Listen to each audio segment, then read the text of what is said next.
इब्तिदा एक कायनात में जब ज़मीं पर जुल्मत और जहालत का साया गहरा था, तब अरब की सरजमीन पर एक ऐसी हस्ती का ज़ुहूर हुआ जिसने दुनिया की तारीख का रुख बदल दिया। ये कहानी है उस अजीम हस्ती की जिसे दुनिया पैगंबर मोहम्मद के नाम से जानती है। उनका वजूद सिर्फ एक इंसान का नहीं, बल्कि अल्लाह के आखिरी पैगाम का पैकर था। उनके सफ़र का हर मरहला, हर लम्हा ईमान और इखलास की मिसाल है। ये वो दास्तान है जिसमें सब्र, अदल, रहमत और मोहब्बत की अजीम इबारतें दर्ज हैं। वतन और विलादत, जन्म। आज से तकरीबन 1450 साल पहले अरब की वीरान वादियों में बसा एक शहर था मक्का, जहां सिर्फ रेत और पत्थर थे, मगर दिलों में बुत परस्ती का झंग जमा हुआ था। इसी शहर में 570 ईस्वी के करीब एक यतीम बच्चे का जन्म हुआ। उनके वालिद का नाम अब्दुल्लाह था, जिनकी मौत उनके जन्म से पहले ही हो चुकी थी। उनकी वालिदा का नाम आमिना था। यह बच्चा मोहम्मद था। बचपन से ही उनके चेहरे पर एक अजीब नूर था। उनकी आदतें ऐसी पाक और साफ थीं कि हर कोई उनसे मोहब्बत करता था।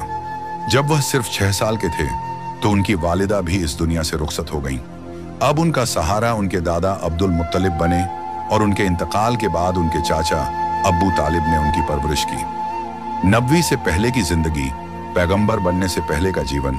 जवानी के दिनों में मोहम्मद अपनी अमानतदारी, सच्चाई और ईमानदारी के लिए पूरे मक्का में मशहूर हो गए। लोग उन्हें अल अमीन यानी सच्चा और अमानतदार कहकर पुकारते थे। यही वजह थी कि मक्का की एक मालदार खातून खदीजा ने उन्हें अपना कारोबार सौंप दिया।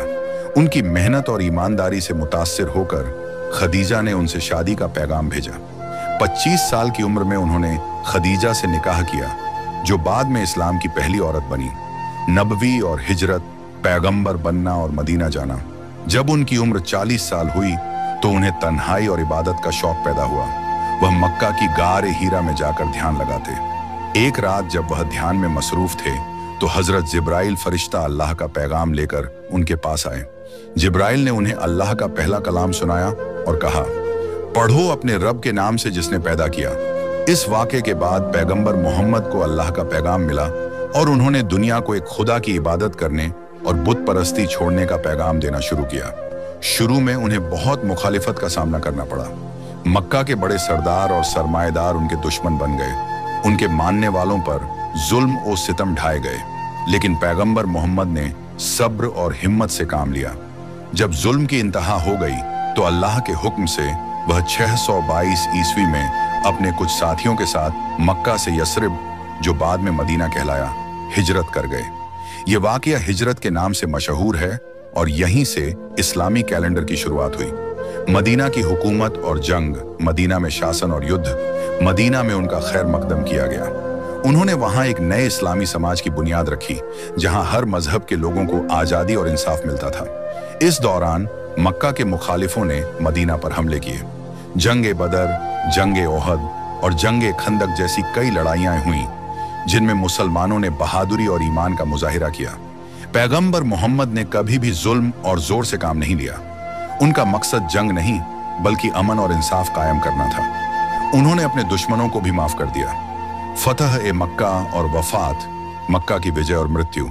630 ईस्वी में पैगंबर मोहम्मद ने बिना किसी जंग व जदल के मक्का फतह कर लिया। वह एक फातिह, विजेता की तरह दाखिल नहीं हुए, बल्कि एक आजिज और नेक इंसान की तरह आए। उन्होंने काबे से बुतों को हटाया और सबको अमान दी।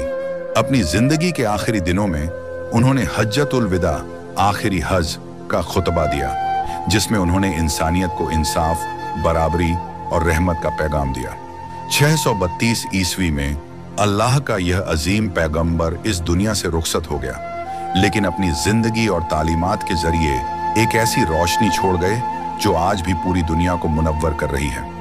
पैगंबर मोहम्मद का जीवन एक ऐसा आईना है जिसमें इंसानियत की हर बेहतरीन खूबी नजर आती है। उनकी जिंदगी से हमें सब्र, अमानतदारी, इंसाफ और मोहब्बत का सबक मिलता है। उनकी तालीमात आज भी दुनिया के लिए एक रहनुमाई का जरिया है। उनकी हस्ती ने हमें यह सिखाया कि जुल्म और जहालत को सिर्फ अदल और इल्म की रोशनी से दूर किया जा सकता है।